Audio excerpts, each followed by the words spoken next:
Are you a playboy? Define a playboy. I don't know. I like playing. Hello, Dickie. There were kindred spirits. Say hello to James. Famous, good-looking, what's not to like? And meet Barry. What everybody else wanted to be. Hunt and Sheene. Women wanted them. The 1970s was their playing field. Your fitness came from driving or riding or shagging. You had to have big boys to do it. When motor racing was dangerous and sex was safe. Bang! We are a society smitten by celebrity. It's what sells. It's like torturing people. And the best is a sports star.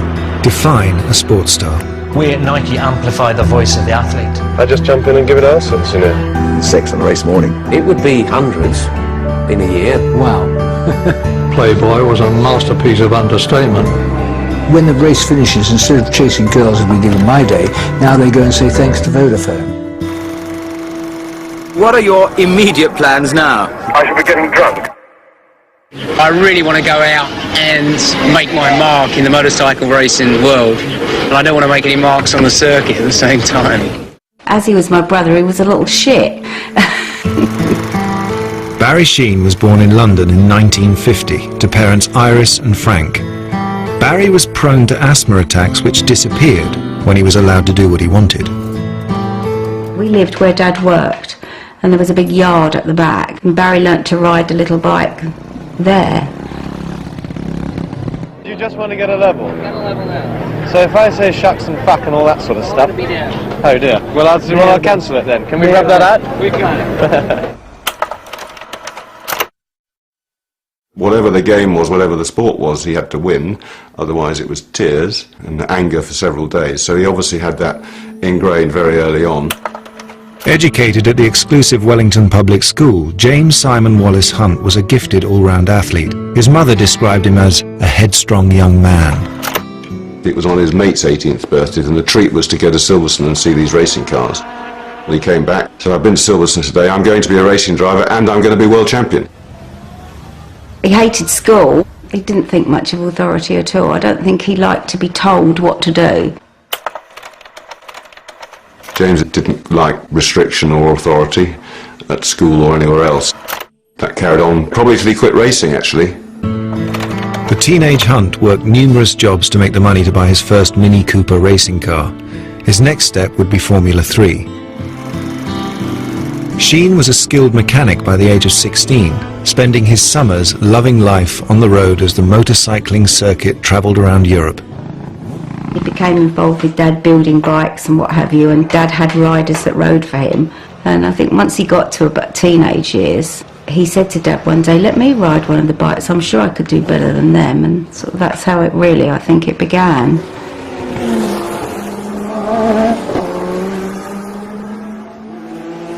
If ever I got irritated with James, and I used to get very irritated with James, I always reminded myself that there was a very nice bloke hiding inside. Barry got on well with anybody, from royalty down to the dustman. It was impossible to dislike Barry. It was possible to dislike James.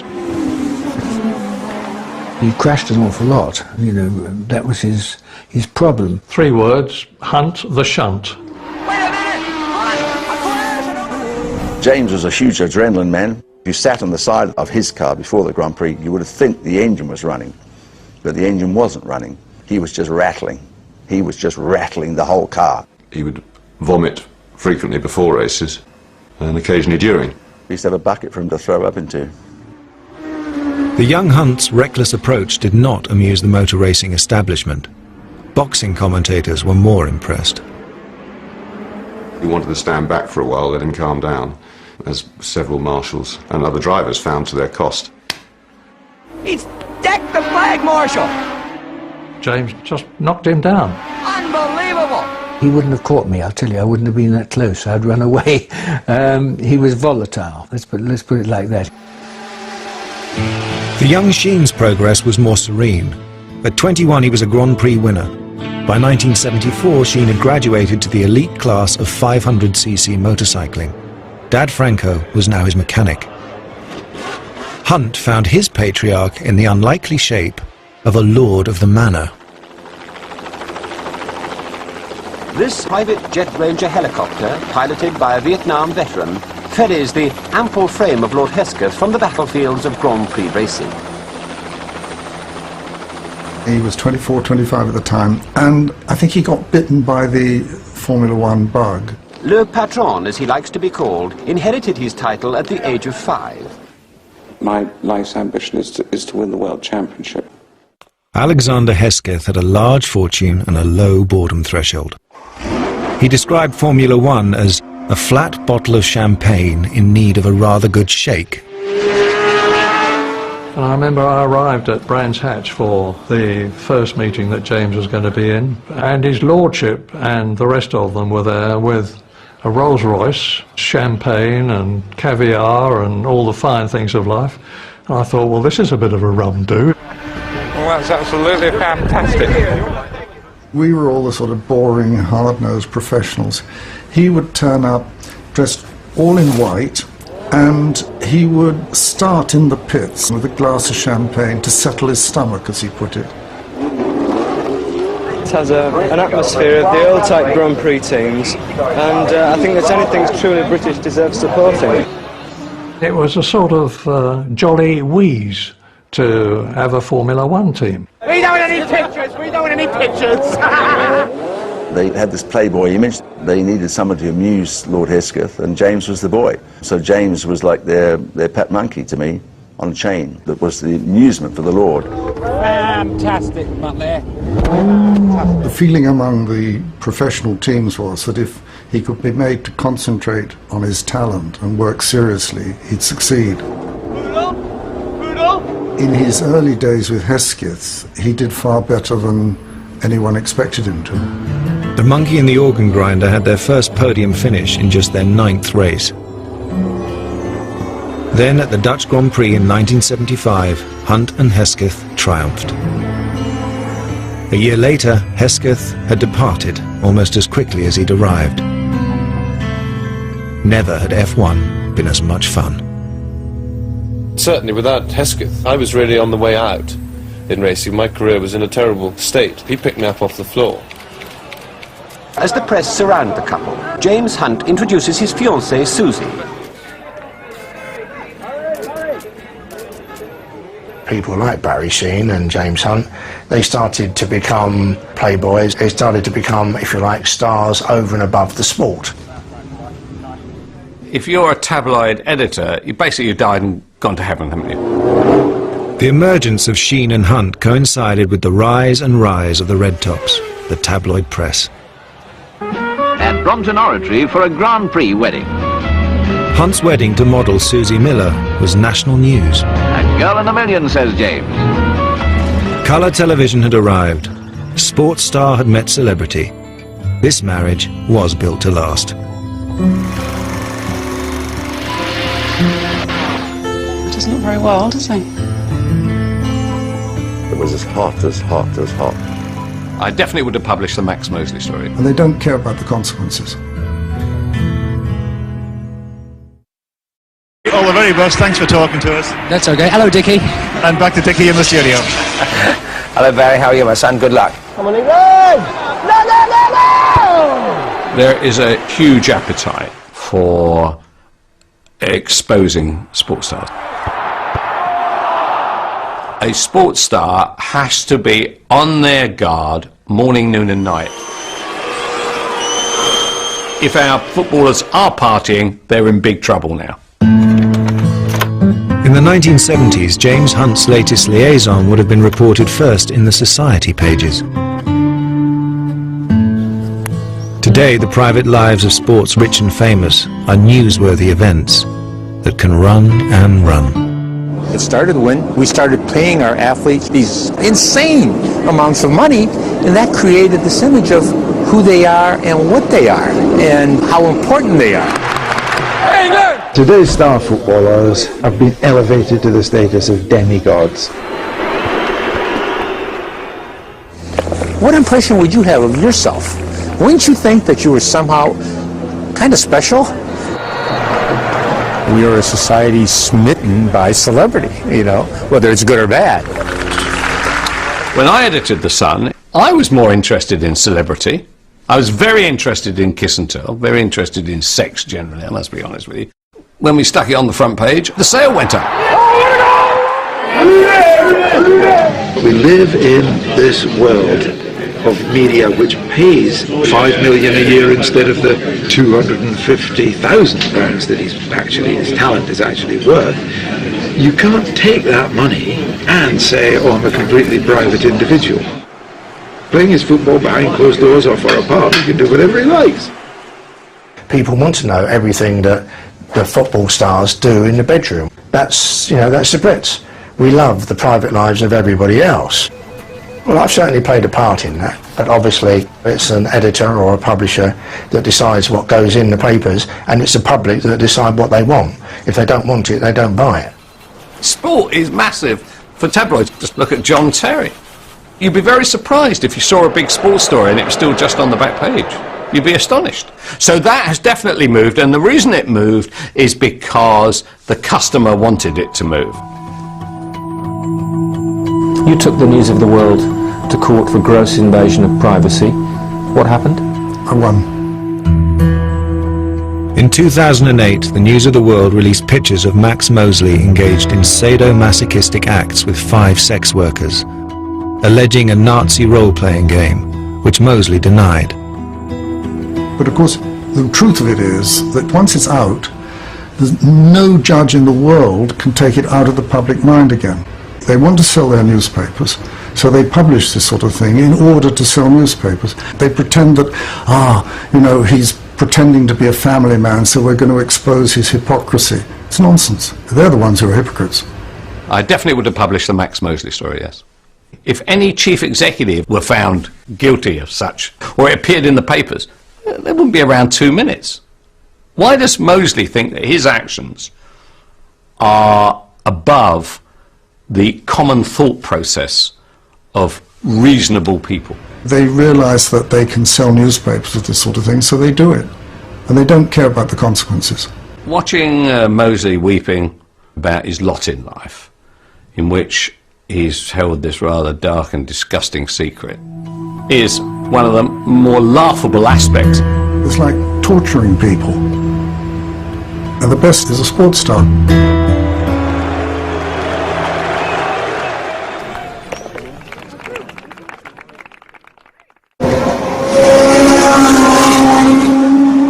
The sort of driving that James Hunt hopes will bring him his second Grand Prix victory of the season. If Barry Sheene and James Hunt were world champions today, their sex lives would be all over the papers just the way that the football stars have been. It's only because in the 70s it was a far more gentle time that they could get away with it. They couldn't now. If you got killed tomorrow, what would you miss most? Yeah, that's tricky. I'm not allowed to talk about that on telly. By 1975, Hunt and Sheene were established contenders on their Grand Prix circuits. I'm very happy to say the least. Mixing in the same circles, they became close friends, united by their sporting ambition and a passionate dedication to enjoy every minute of their climb to the top. Are we now on the air? Playboy wasn't simply an image. It was a lifestyle choice. Crikey. James had an embroidered thing on his overalls which said, "Sex, the breakfast of champions." Nowadays it couldn't possibly happen. The modern ethos, no sex the day before, I think James boo-hooed that one. James was definitely sex on race morning. Yeah. Sex on race day? Before, during and after, if possible. Oh! And certainly Barry Sheene. But it was the 70s, wasn't it? Well, drink it, not bathing it. Short skirts and sex, drug and rock and roll. You'd still have a glass of wine the night before. It wouldn't be in the gym all day long.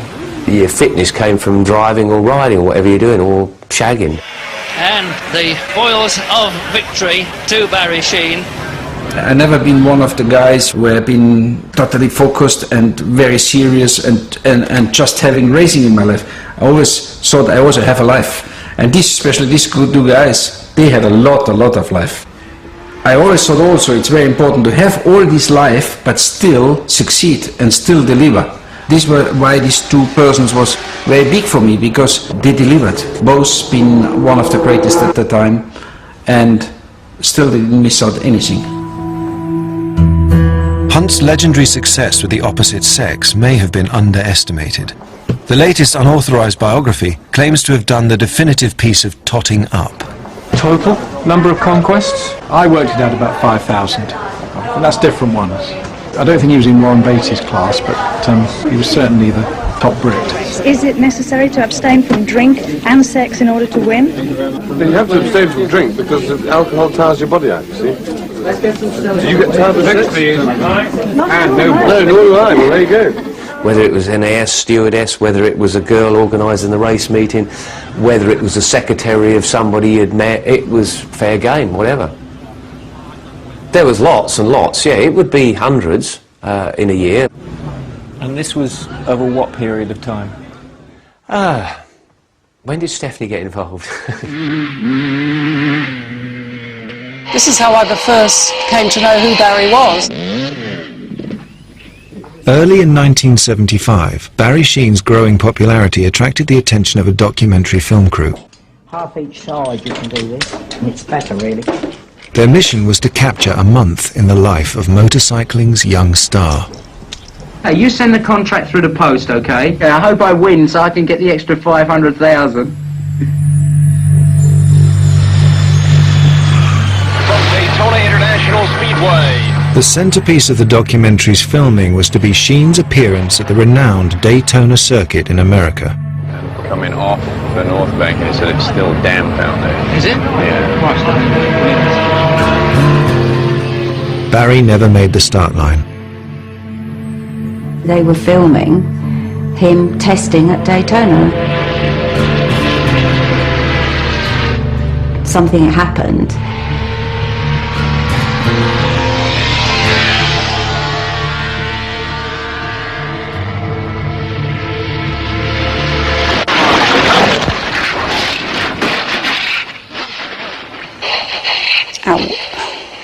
Come on, let's go.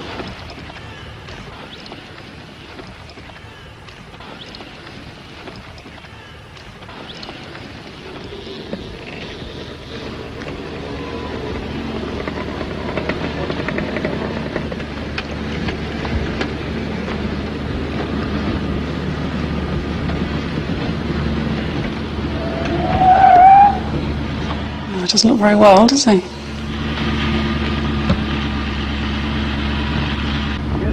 Don't take it off. God, he was lucky, really, because it was a horrendously fast accident. He didn't appear to lose consciousness at any time. He was very coherent. In fact, he was chasing the emergency room nurse, verbally, of course. Barry was filmed laying in his hospital bed. I got a broken femur, I think you call it. He'd got a broken this and a broken that and a broken something else. I busted my wrist just here, my forearm, some ribs, a couple of vertebrae. This was on this documentary and Stephanie saw it. I'd taken a lot of skin off, all in the wrong places. This is the best bit. Other than that, I feel brand new. Oh, wow. This is the fracture that Barry sustained. He then became like the bionic man. Everybody wanted to know about his bits of metal here and plates there, and probably boosted his career, if anything. That's when the public really latched on to everything that he was and everything that he represented, and became more and more interested in motorcycle racing. And what did Barry see in Stephanie? That's a silly question. He knew who I was straight away. The mark of a man. He said, "You're the girl on the Old Spice ad." Give him Old Spice now. She wanted to do a photo shot with somebody with some leathers, and she'd seen Barry Sheene in the newspapers and thought that would be the bloke to do it with. And that was it, really. We hit it off straight away. Stephanie's lovely, she's beautiful, she's everything that we'd all love to be. That's what Barry saw in Stephanie. Unfortunately, she was married to someone else at the time. That did not deter Britain's new bionic man. My husband went to the rags with it, and I don't know why he did that, because it made himself look stupid. I'd never seen anything like it. It was quite shocking, really. All of a sudden, this guy came up to us and he said, "Oh, I'm from the News of the World." And I said, "Oh, hi, I'm from Putney." We would have made a lot of money out of it, I suppose, selling our stories and all this nonsense. But there was none of that back then. What about marriage? How is that going to change, first of all, your image? I think if you're in love with someone, it's more important than an image. That's the way I look at it, anyway. We didn't get married for 9 years. Do you like it? Yeah, it's never changed yet. They will never change. I don't want to change them either. It never did change. Beautiful model meets British hero. It was a fairy tale. I suppose they'd be Posh and Becks of the day. They made a glamorous couple, I think. She was a very important part of Barry's life. Barry and Stephanie were Britain's #1 celebrity couple. James Hunt was the nation's most eligible bachelor, once again. Hunt had signed to drive for the McLaren team, but that wasn't the story. How do you feel about Burton? Well, I think he's jolly nice. Film star Richard Burton was dating his wife. The trouble is that I'm at a very critical stage of my career now, what really makes it quite difficult to lead a sensible and normal married life. I'm in a situation where I'm a man in a hurry.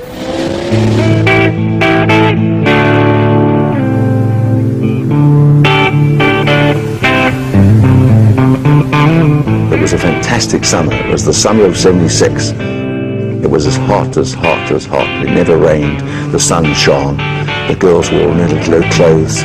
Pop music was in ascendancy. Barry was, winning races. James was winning races. While Sheene set the motorcycling pace, And it's a win for Barry Sheene. Hunt's pursuit of the Formula One world title spanned 6 of the most compelling months in Grand Prix history. There would be controversy and disaster. The next fucking came apart into it. The priesthood, a bevy of BA stewardesses, and the British fans would play key supporting roles. Starring alongside Hunt was the defending champion, Niki Lauda. James called Nicky the rat. What is fat teeth? The brilliant Austrian led the standings. Then in Germany, Lauda's Ferrari crashed and exploded into flames.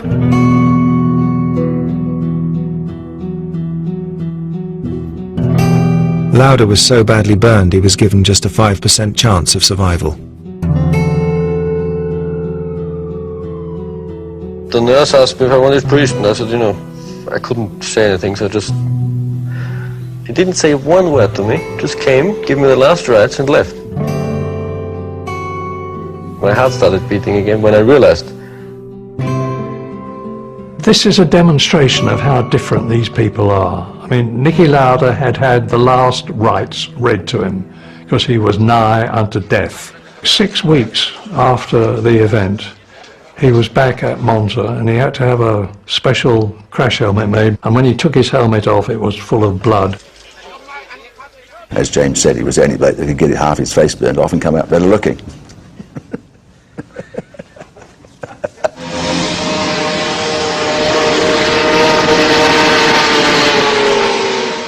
He was definitely destined to be a world champion. My dad said that when he was born.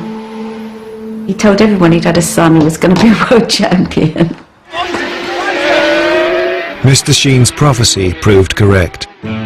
In '76, Barry reigned supreme, winning the Swedish Grand Prix to clinch his first 500cc world title. Stephanie took the trophy home to England. Sheene flew to Japan to support Hunt's bid to make British sporting history. In Tokyo, he was deep into his pre-race routine. He had a lovely time because the hotel we were staying in was the hotel where KLM and British Airways overnighted, so every morning there was a whole bevy of new girls, and James was able to bounce over and say, "Hello, I'm James Hunt." They'd all say, "Oh yeah, we know who you are."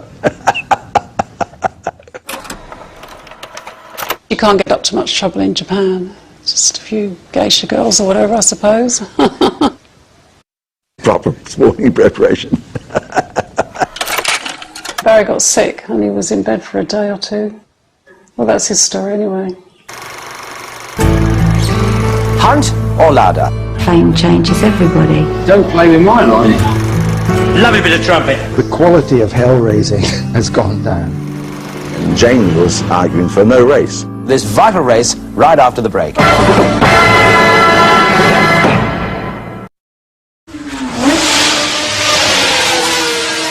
James Hunt's father had not approved of his son's career choice.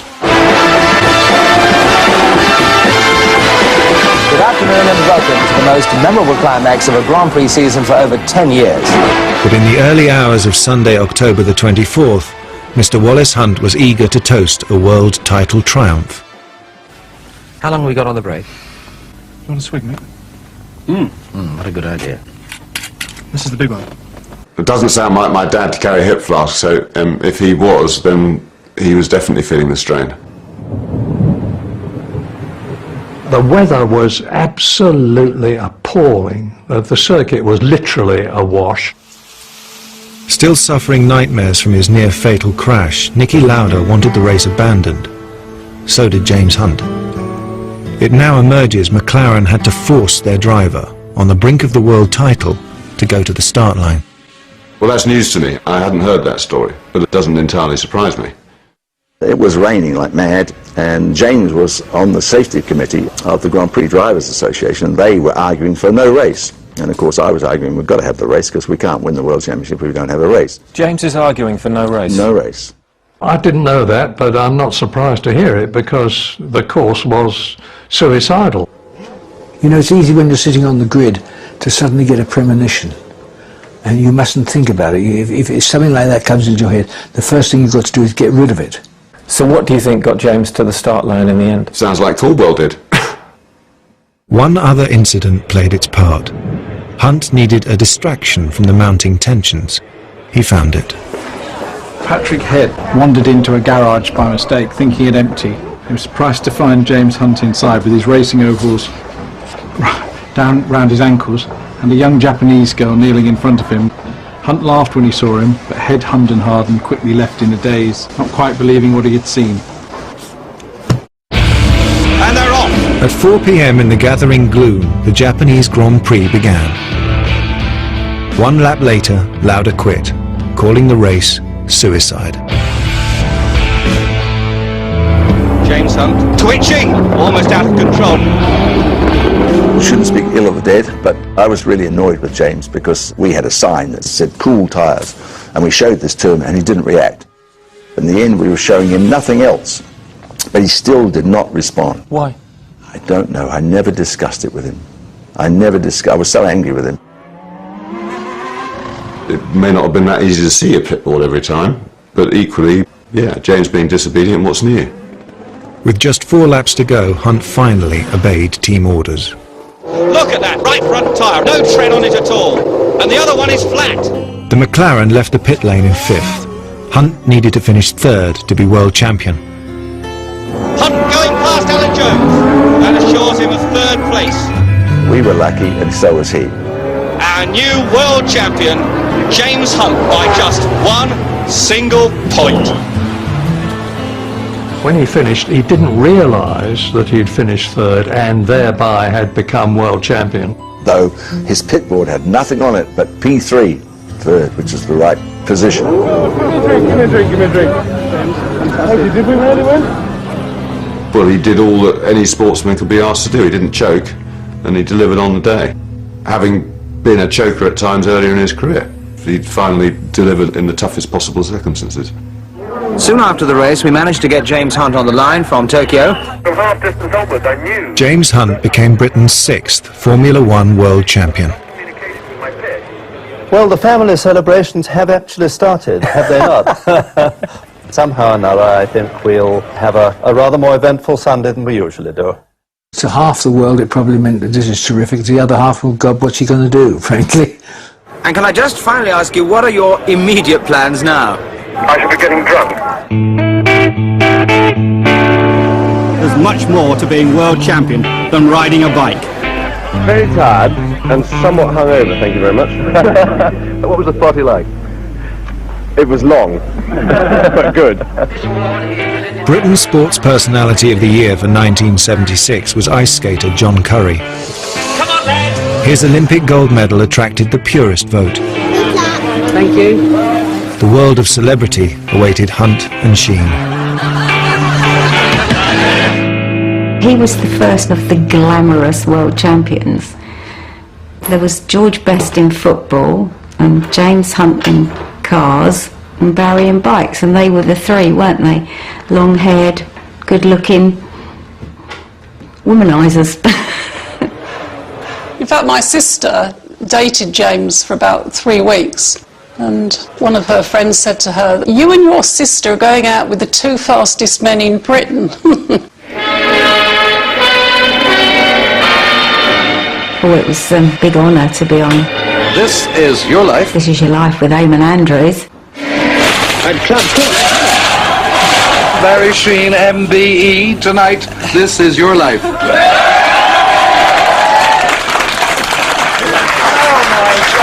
I think fame changes everybody. It has to. I saw him more as a ballet dancer. Oh, you're kidding me. And he was mixing with the so-called jet set, I suppose. Yeah.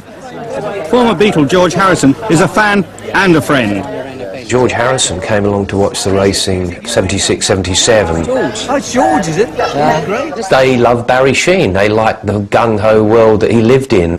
Yeah, and don't forget the Packer-Max for the, you know... Starstruck. He definitely made it then, yeah, when the Beatle knows who you are. He liked being in the public eye and people knowing who he was. It was a buzz for him, I think.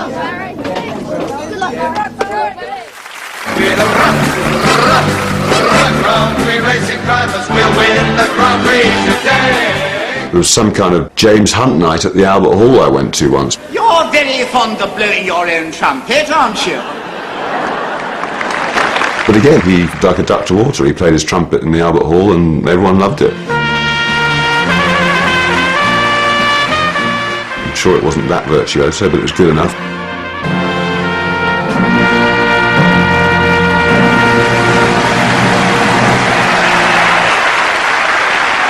Nicky Lauda. Wanted to say a special thank you to Pat, Jane, Mary, Nellie, Chantel, Deirdre, Gina, Bridget and Raquel. Without whose help, James Hunt would have won many more Grand Prix. I'm sorry,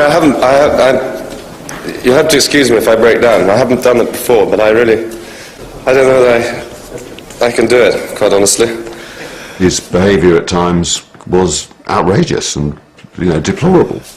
But somehow he had a charm and a naughty schoolboy element that attracted the inner naughty schoolboy or schoolgirl in all of us, I think. Can I stop there? Very difficult. Anybody got any questions?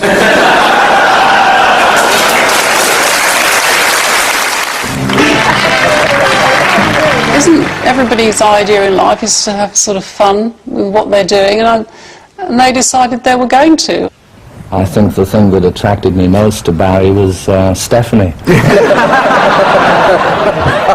It was more of a learning curve to see what they could get away with, in a way. I was particularly thrilled with David Wilkes' win for Britain in the Olympic Games.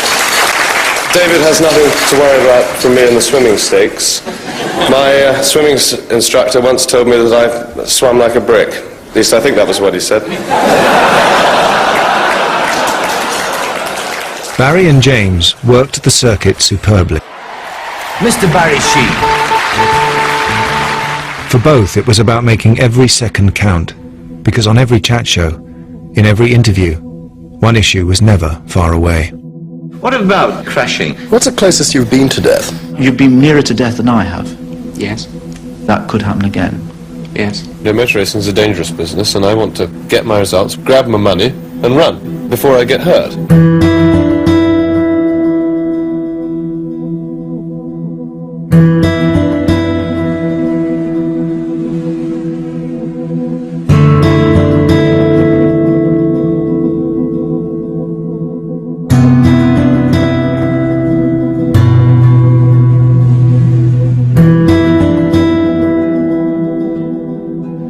The first year I raced in 1968, there were 22 cars on the grid at the first race at Hockenheim, and of those 22 drivers, 3 were dead by July.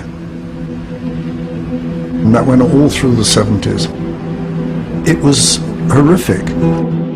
During James Hunt's Formula One career, 12 drivers were killed and many more seriously injured. Every year 2 guys died, and if you say you have a career of 10 years and you have 24 drivers, you can calculate when it's your time. And fire was the biggest fear for all of them. Being killed instantly in an impact is fine relative to burning to death. It's my life that's at stake. If they want to go and risk their own, tell them to go and do it somewhere else, but don't play with my life. During Sheene's peak years, 41 riders were killed in action. He spent much of his career lobbying for improved safety. I know it was dangerous, but I didn't really realise how dangerous until we were at a race in Belgium. We used to sit on this wall, timekeeping. They'd come round, and this bike came round the corner and just without a rider, and it just went into the wall like that, and it scraped down the wall, and it sliced off people's legs. But 8 people got killed. That's when you sort of think, oh wow, you actually see it firsthand, that sort of destruction. I counted up and I lost probably about 25, 30 mates. I'm not talking about people I knew, but mates that got killed in motorcycle racing, and it just happened. But we just cast it aside, and we never went to funerals either. Couldn't go to funerals because that would definitely put you off. There were no safe circuits, and we used to lose a driver a year pretty much, some years more than one. Nobody in a position of influence should allow that to happen. As president of Formula One's governing body, the FIA, Max Mosley oversaw a transformation in safety standards. Since 1993, there have been 2 fatalities in Formula One and 3 in Grand Prix motorcycling. The pursuit of safety now keeps pace with the need for speed.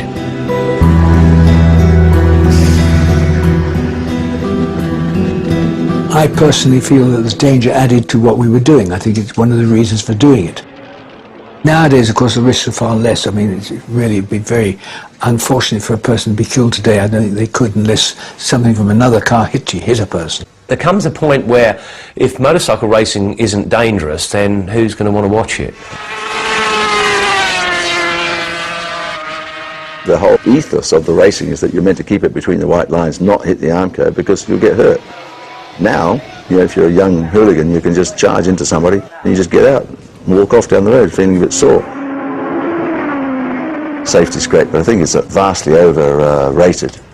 People who say that have probably never been there when they've actually had to confront the death firsthand, or had to tell somebody's father that his son is actually dead. Peterson, 38.6. It's great to talk about living on the edge and all the romance and so on.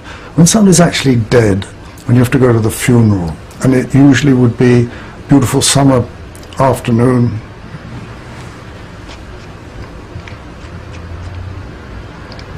it's you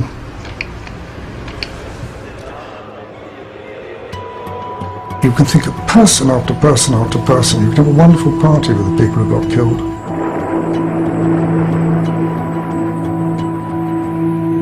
Ronnie Peterson's death at the end of '78 had a profound impact on James. It was James who plunged into the flames and pulled him out. So it was very first-hand experience how it can all be over just like that.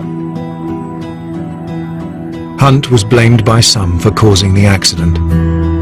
He never fully recovered his passion for racing. The danger needed to be the drug, or what was the point? Considering James had his fair share of crashes, was he luckier than average not to be killed racing? Yes, probably. It was a completely different mind game than today, and you had to have big balls to do it.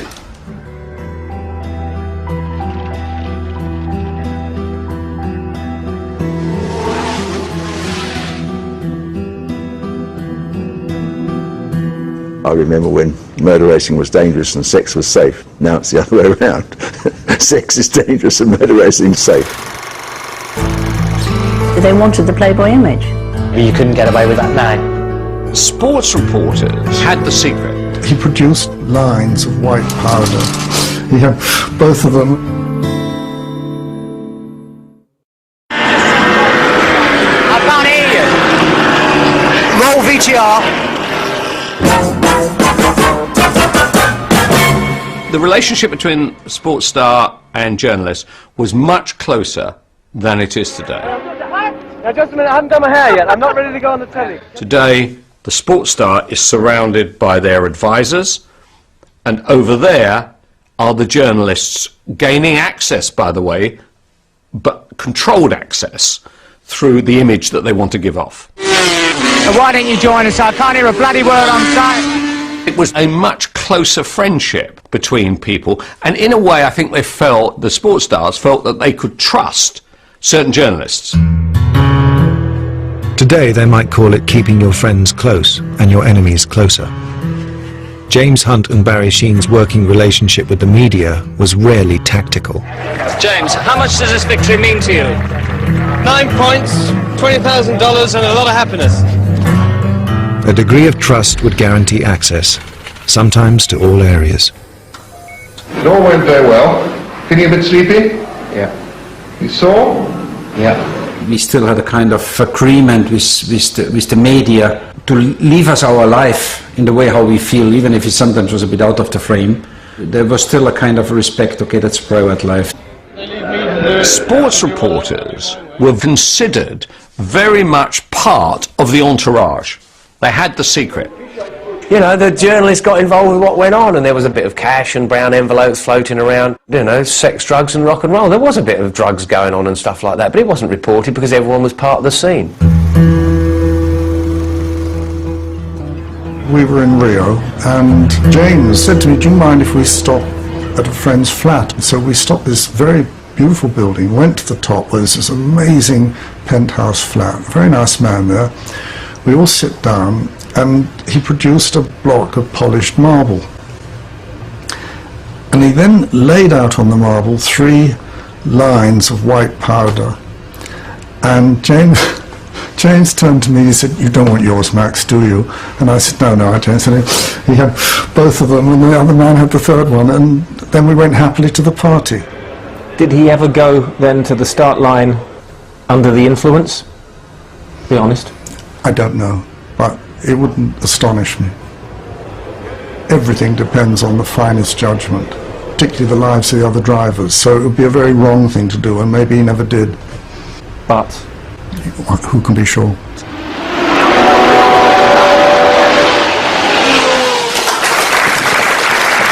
And so finally to the sportsman of 1976. At their peak, Hunt and Sheene were earning huge sums in sponsorship deals. James Hunt. Britain's 2 world champions were represented by the PR agency, CSS. Linda Patterson was the press liaison. During their careers, Hunt's use of cocaine was never exposed. Did you give me a cigarette? Can I grab that cigarette off you? Thanks. Sheene's relationship with Stephanie was never jeopardized, and neither were their lucrative endorsements. Photographs, ladies and gents. Memories of the Costa Boo, are they? The ad agencies were open to taking things differently. Wait, a tick. Stone me, you're David Bailey, aren't you? No, I'm sorry, I'm not Bailey. Listen, I think you want me. Look, chum, I'm talking to the engineer, not the oily rag. They wanted something that was more cutting edge. They wanted the Playboy image. It was something that hadn't happened before, and it differentiated them from all the other brands that had gone down the straightforward route. Good-looking young lad, liked pretty girls, did all the things that everyone wanted to do. He was a hero. He was like a kid's hero. Like James Bond. Absolutely like James Bond, yeah, without... well, there was a 7 in there as well, of course. Daring, successful, attractive. Lovely bit of trumpet. Hunt and Sheene were adored by advertisers. For the aspirational man of the 70s, Playboy was the role model. That's what I call flying the flag. We moved into a time when it was a lot of fun. Splash it all over. Splash it all over, Henry. Lovely way to freshen up. The Brute commercial was huge, absolutely huge. Yeah, but I wear it for a better reason. What's that? I like it. It was like the adoring woman fawning over the man. It wasn't a case of getting away with it, it's just the way things were done. James did Texaco. Hello, Jane. How's it going, boys? With Morecambe and Wise. What time does the match begin? The race starts in 5 minutes. Ah, well, man, have to start without you, boys. And he was the chauffeur. What about a tip then? Held his hand out for a tip at the end of it. Leave the woman alone. That never happened. Trackside or on set, Hunt and Sheene rarely modified their behaviour for anybody, especially the sponsors who were paying them. Oh, James, for the second time this year you managed pole. How do you do it? I just jump in and give it arseholes, you know. Thank you. You bit arseholes. Barry was absolutely besotted with Stephanie and was jealous if Stephanie wasn't around, but was quite happy to be with other women. But it wasn't necessarily bedding. I mean, with Barry it was quick run in the corner or something, because he just knew that he could get away with it. I mean, some of the sponsors even realised what he was doing, and of course they were proud of him. They were similar age and they were a bit jealous, I think, in a way. Did Barry get away with it? Almost probably, yeah. Yeah, I never found out about any of his dalliances. If he had any, I'm sure he did when I wasn't around. But all men do, don't they? Now you know why he's been world champion 2 years running. Barry sold the iconic brand, but didn't buy it. Of course, I alter my Brute 33. Go on, Steph, splash it all over. God, he'd have gone mad if you'd have splashed that all over him. Nothing beats the great smell of Brute. We used to have buckets of it. We used to give it to his uncle, who used to stink of it. I suggest you ask a positive question or I'll move on. Don't talk about that, my phone is being tapped. He had to fight his own demons with drink and drugs. Are you allergic to cancer?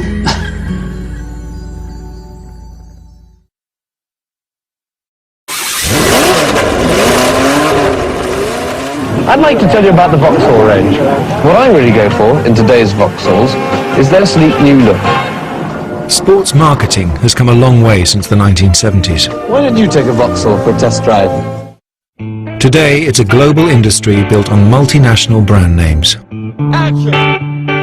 Television commercials command feature film budgets. The launch of a new campaign can be a worldwide event. At the epicenter is the star athlete. We want heroes. We want people to be better than they are. You have big manufacturers into the sport, but they are also having a very clear mind what they expect from you. If you want now being in the game, you have to play a certain role. That sometimes cuts a little bit your wings. I'm just excited to get in the car. Both teams are what win the match. These things happen in football, as I've said all along. It's no easy game. Boys done a fantastic job. Lost for words, to be honest with you. I don't see why. You can't have personality and be a star, but the people that are around them, every time you say anything that veers off the straight and narrow, an apology has to be given. Why don't they just turn around and say, well, I'm not apologising? We've already done it. We have. Those that surround them say, for God's sake, don't say anything. Or if you are going to say anything, saying, oh, he'll be disappointed in that. I'm a professional football player. I love playing football. I enjoy it, so and I want to win every game. So I suggest you ask a positive question or I'll move on. If I listen to any more of that, I think I'll die. Right. What you don't know is for every story I break, there's 10 I stop. You see him here, you see him there, you see Max Clifford everywhere these days. For 40 years, Max Clifford has been Britain's most influential figure in the world of celebrity PR, 70% of his work now revolves around protecting, not promoting, the careers of his clients, especially his growing list of sports stars. We'll start again from here if you want. If you want sponsorship, if you want to be advertising, if you want to be making endorsements, it's not just sufficient to be a great footballer. You've also got to be seen to be nice and kind. That's one of the reasons why PR people like myself make a fortune from protecting major sports stars, because it's very difficult for anybody to live up to the kind of perception that they need to. Well done, Rooney. What we at Nike say is that we amplify the voice of the athlete. Turn over! You want something about them that makes them stand out. An element of rebel spirit is great as well, something that makes them not afraid to buck the trend. I'm sure there are good examples of people who've had an image entirely manufactured in sport, but I can't think of many. Can I ask you about Tiger Woods? Yeah. In 1996, the day after he turned professional, Nike signed a $40 million sponsorship deal with a golfer who had been singled out for greatness since the age of 2. Golden boy. Perfect. 13 years and 14 major titles later, Tiger Woods' portfolio of endorsement contracts totaled an estimated $100 million a year. And then, of course, we found the fatal flaw. He was banging cocktail waitresses 2 at a time, 2 beautiful children, all going so well, and then... I was unfaithful. I had affairs. I cheated. This is what then leads to high court cases and big scandals. When the image and the reality are different, an explosion is going to happen, and there will be a tremendous fallout. Any long-term partnership is going to go through ups and downs, rough and smooth. We are a brand that built ourselves on athletes, and I don't think it would be appropriate for us to cut and run every time an athlete faces an individual issue. By all means, be Tiger Woods, but don't be married. Come on, lads. This summer, Coca-Cola ended one of its sponsorship deals with England striker Wayne Rooney after revelations about his private life. In January, Chelsea captain John Terry failed to win an injunction preventing the publication of allegations of an affair. The judge ruled Terry was trying to protect his commercial interests. Yeah, I know. If you use the media for your own ends, to promote yourself, to make money, etc., you can't complain too much when the media uses you. I don't blame them for that. I don't blame them for that. I blame the people around them. Just 2 questions each, please. Sure, mate, just one word. What would Barry make of all these publicists and media managers who surround top sports stars today? Well, he'd definitely be shagging the secretaries. I went round the side, avoiding it, and somebody hit me up the arse. What people think is acceptable, I guess, of sports stars has changed, and what was once seen with a sort of, nudge and a wink and laddish indulgence, maybe you couldn't get away with that now. I think any player or athlete these days who behave like those guys do would have a short career. Next year, Max Mosley will petition the European Court of Human Rights to introduce a law forcing newspapers to inform subjects before publishing stories about their private lives. Opponents claim it would be a major blow to press freedom. In years to come, there will be less privacy, because it's what the public wants. They want to know about what the rich and famous are getting up to, and that's the masses. For all that I have done, I am so sorry. Does anybody really care?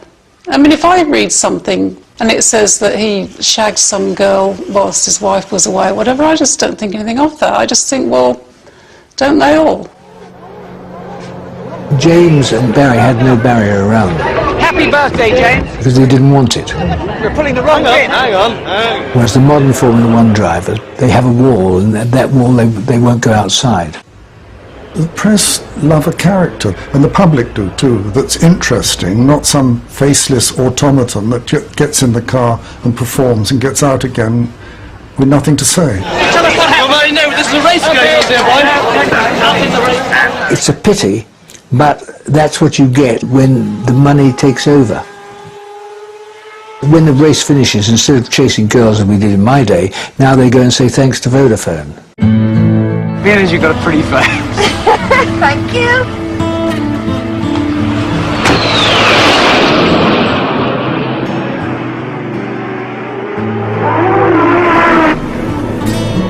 James Hunt's Formula One career ended where it began, in Monte Carlo. At the 1979 Monaco Grand Prix, Hunt walked away from the sport he had conquered just 3 years earlier. Some of his lovely friends sucked all his money out of him, so he ended up quite poor. Certainly there were strains. There were marital strains and there were his own demons with drink and drugs he had to fight. So clearly it wasn't all plain sailing.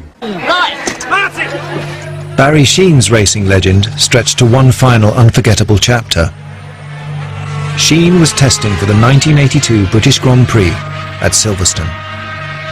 Barry came over a blind brow, straight into the Suzuki. I didn't go to the scene of the accident. I was convinced in my own mind that he was dead. And the X-ray photographs of Barry's legs with multiple nails and pins and clamps was front page news. Hi Barry, how are you doing?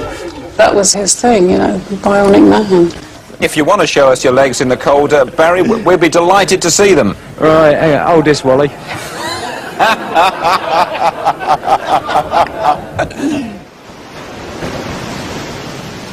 We've ended up with this little museum of our own here. This is my dining room, actually, believe it or not. Barry retired to start a new life in Australia at Surfers Paradise. Unlike James, he was very careful with his money. Everybody gets a bad deal on the tax, for whether you're earning £10 a week or £100,000 a week or year. He was about to leave the country, and I got a phone call saying, "You'll never guess what, the taxman's investigating me, they're after Lester Piggott, they're after this, they're after that." And I said, "Well, I remember going and picking up some money on your behalf, cash, at one particular race." And he said, don't stand by your facts, stand by your facts, don't put the phone down. And this fax came through, and it says, "Linda, for sake, don't talk about that, my phone is being tapped." So I was told off completely, and Barry was convinced that every single phone that he had was being bugged at that time. But I've kept this because I just felt it was a piece of history as far as I was concerned, and it said a lot about him as well.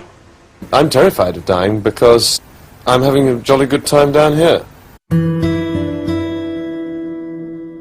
Total shock, because he hadn't been ill and no one had a clue it was coming. So yeah, out of the blue completely. In 1993, James Hunt suffered a fatal heart attack. He was 45. And what about Sheene, aged 50? Wow, geriatric. Or what's left of Sheene, aged 50? Oh, I should be there when I'm 50, I should think. He knew there was something wrong because he just started to lose weight, and he went to the doctor and they looked down and found that he'd got cancer of the esophagus. Yeah. There is an operation that you can have. He didn't want the operation. Yeah, it was his choice.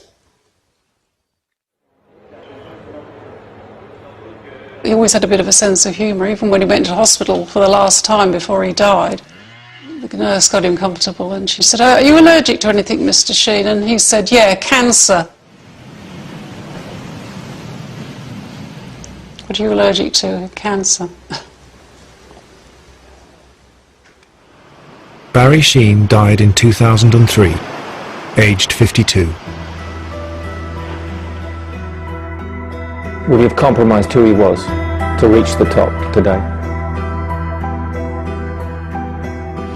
Probably, when you see the rewards on offer, and if he knew he had the talent, he'd probably say, "Sod it, I'll have to wear shoes until I'm world champion." He wouldn't have been politically correct like they all are now, because Barry wasn't politically correct in most things he did. James, he was extraordinary. It's extraordinary. I suppose if you go to the very, very top category, you would have to say that he was a might have been, because he could have been more than he was probably, but then he wouldn't have been James. We haven't had a top-level world champion since Barry Sheene 33 years ago. What would you make of that? He'd love it. He loved that, he did. It remains the only year Britain has crowned champions in Formula 1 and 500cc motorcycling. 1976, when playboys ruled the world. There's a lovely picture of him sitting on the side of the car at Silverstone with his hat on askew, smoking a fag, with a girl with a bright gold jumpsuit on next to him, looking quite bemused but expectant.